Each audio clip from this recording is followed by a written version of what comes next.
Are Jean Neal. Jean Neal. John Hope Franklin Center for Reconciliation. Hi there. Hi, how are you? This is Jean Neal. I am at You are at the Greenwood Cultural Center in Tulsa, Oklahoma, and the John Hope Franklin Center for Reconciliation as well. Okay. Folks, I've always talking about Black Wall Street. I'm making this trek to cross country and decided to stop in here unexpectedly. And I thank you, young lady, for taking a few minutes to tell us a little bit of what you all know about Black Wall Street. And so, like I said, maybe you guys might want to check this out one time. So, without any further ado, let's go. This, of course, is Greenwood prior to the race riot, 1918. 1921, June 1st, right after the race riot. The rebuilding of Greenwood, because people don't talk about the rebuilding, but it was rebuilt. This is the Mount Zion Baptist Church during the race riot.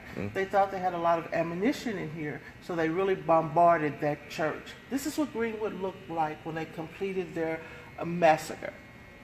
Okay. 35 square blocks burned to the ground. 600 businesses burned to the ground. And this is Greenwood Cultural Center, where a lot of the black historical things are placed about the race riot. Down this aisle, you have newspaper articles. Let's go down here and take a look. In fact, this is a picture of the first black policeman in Tulsa. Here, the very first black policeman. And then there's articles that were written about the race riot over the years. You see those. Now, I take it you are from here originally? I was born in Omaha, Nebraska, but I've been here for almost 50 years, and just a lot of history here on the walls of the Greenwood Cultural Center. Okay. Well, like I told you, I was excited because when I grew up, I knew nothing about Black Wall Street. Well, nothing. Don't feel bad. A lot of the students that grew up here didn't know. I grew up in Tulsa, graduated in '73, and still didn't know anything about the race riot. And I had family here during the race riot. Okay. But they never discussed it. It was swept under the rug. African Americans didn't talk about it because some of them were afraid it would happen again. Of course, you had whites that didn't talk about it because they were embarrassed about it. And then the economic effect that it had over the whole city was unreal.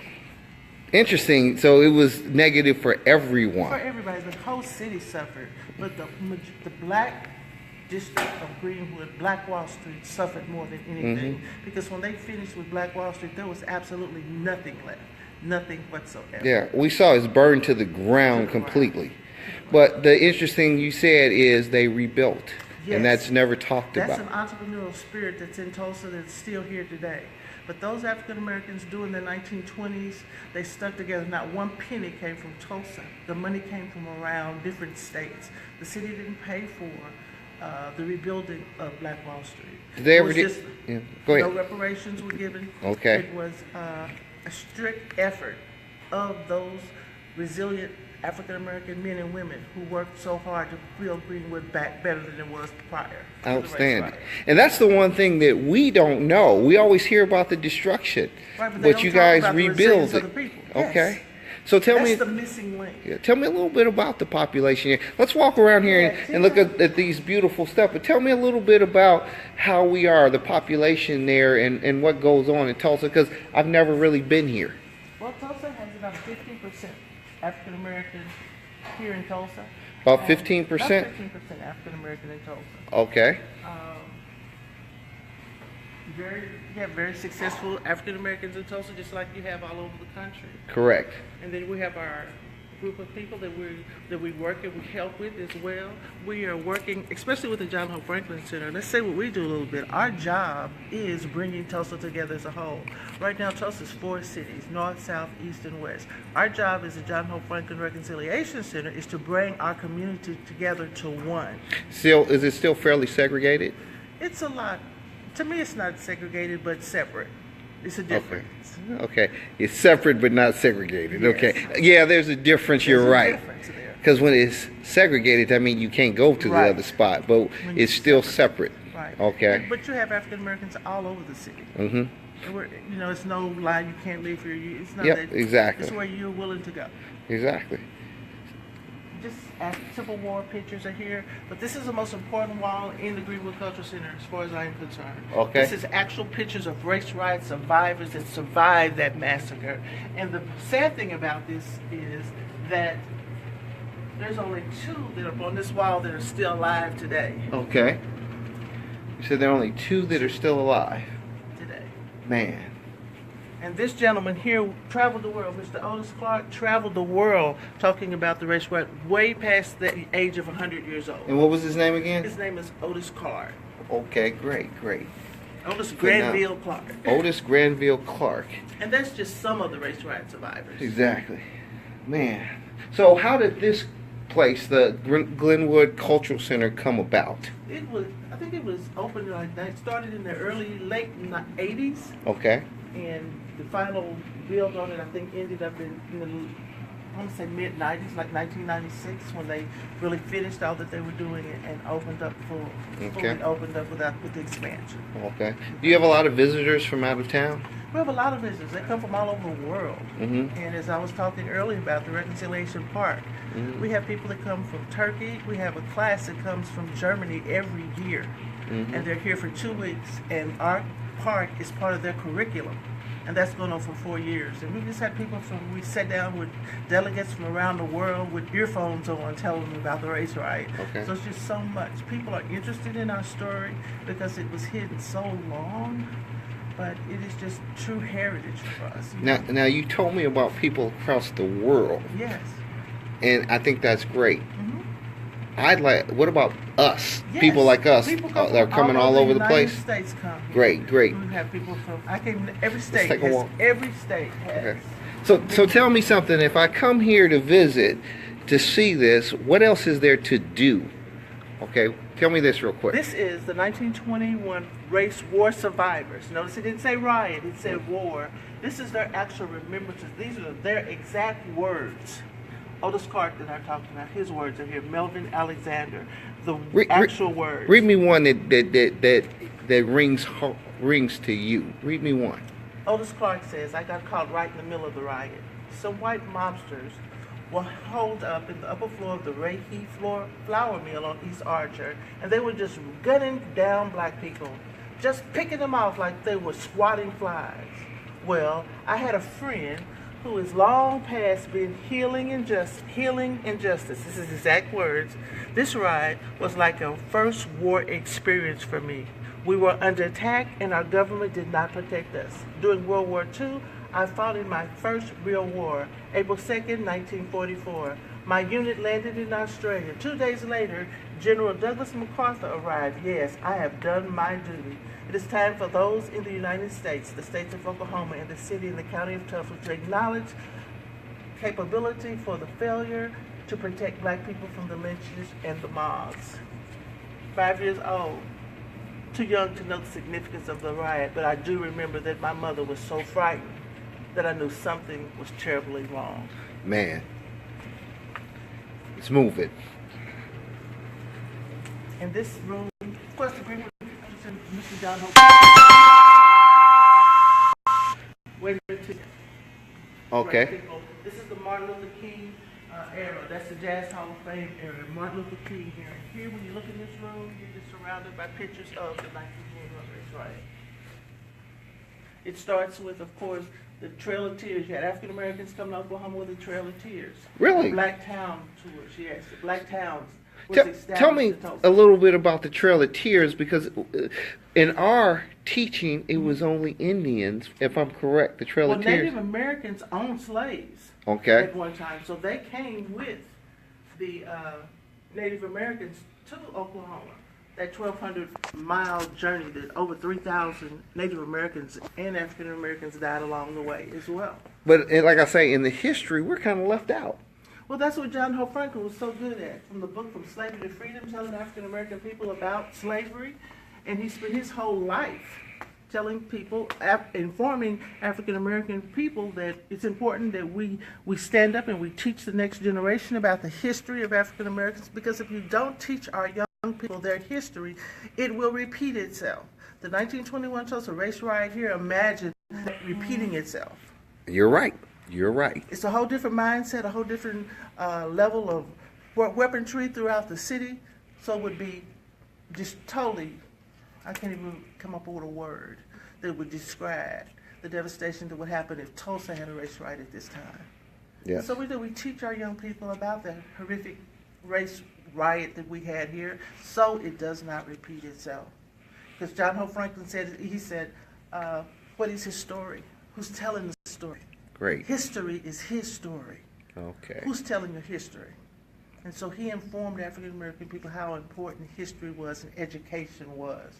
He is a graduate from Tulsa OK, Washington. His father was B.C. Franklin, the attorney that handled all the race riot survivors' cases during and after the race riot. His father survived the race riot.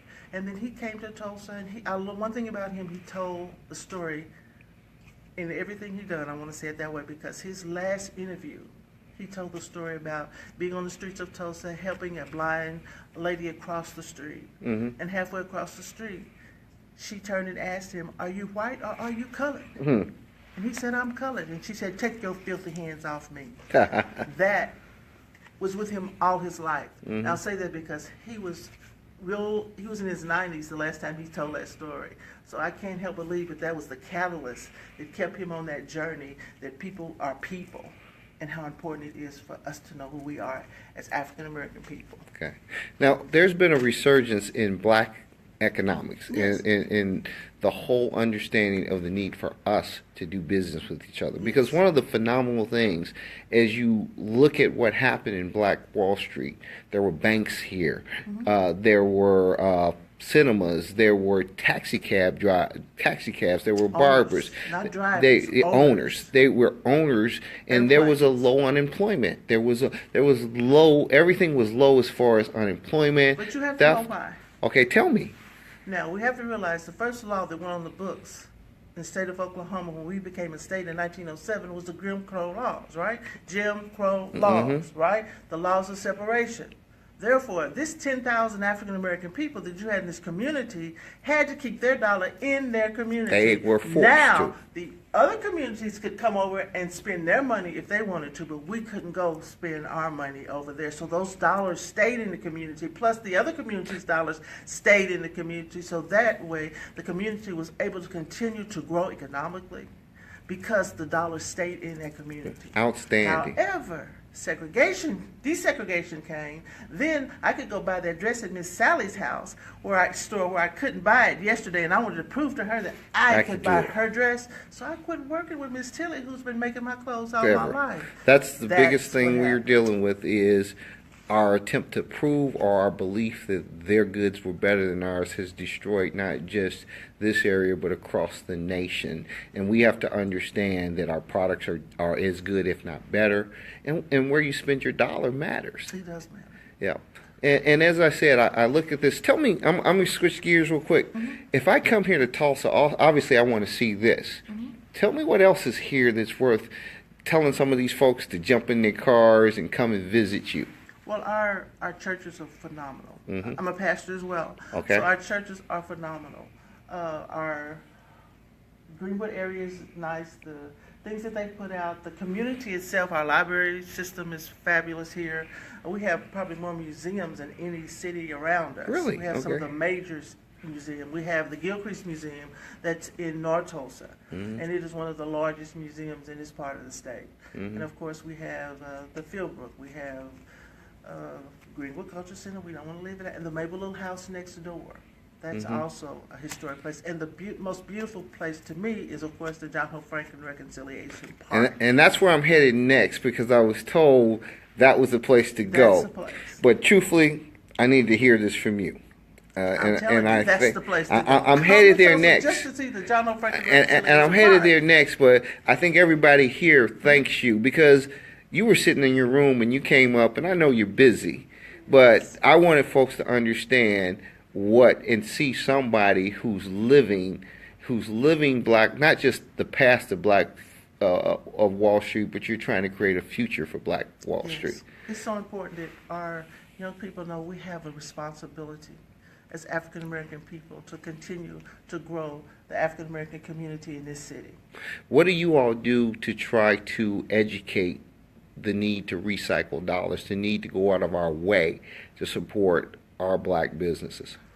Well, we have people who come in, they do their seminars. There's always someone coming to Tulsa and wants to start a new Black Wall Street.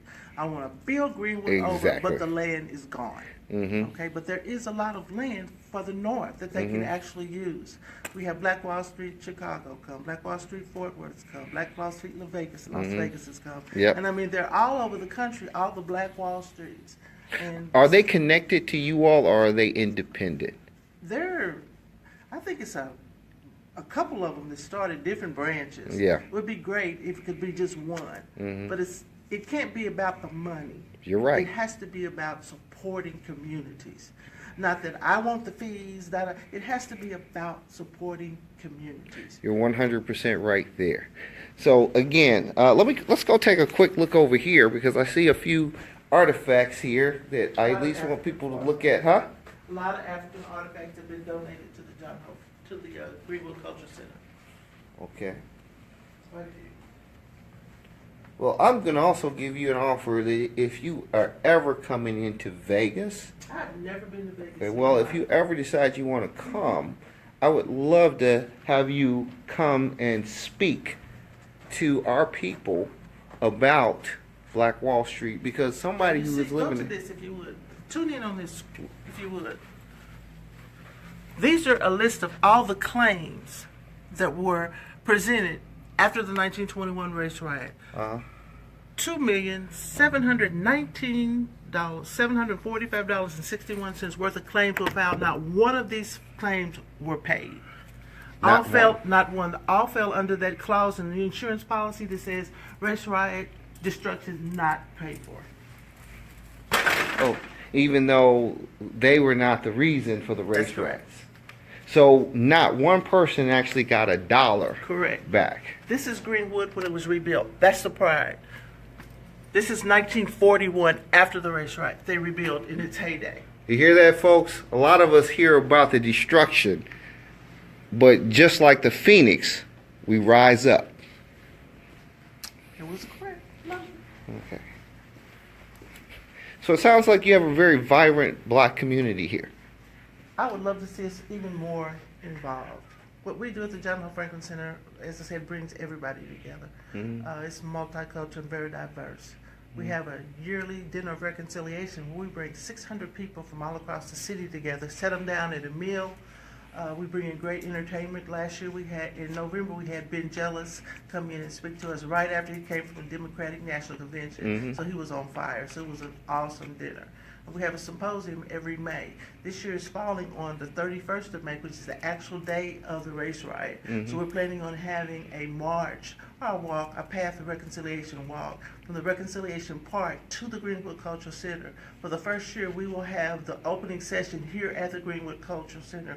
We're planning on turning the Greenwood Cultural Center into 1921.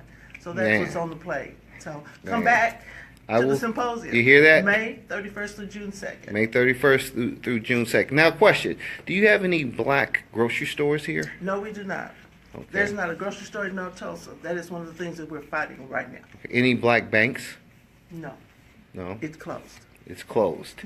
Okay. Is there an attempt to bring another one in or anything? Since I'm not on the Economic Development Commission, I don't know the answer to that question. Because one of the things and I think a person in Vegas, if you don't have banks, you don't have access to capital. If you don't have access to capitals, you don't have grocery stores. You don't have a lot of other goods and services that could be provided by us to us. That's correct.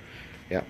That's correct. Okay. Well, again, I've taken your time. Folks, I'm going to end this live, but I'm going over to the John Hope Franklin Reconciliation Park. Yes, the John Hope Franklin Reconciliation Park. I was told I need to go there next. So before I get back on the road, I'm going to do one more Facebook. Let me get a hug. Thank you. God bless you. Okay. Have a safe journey. Thank you.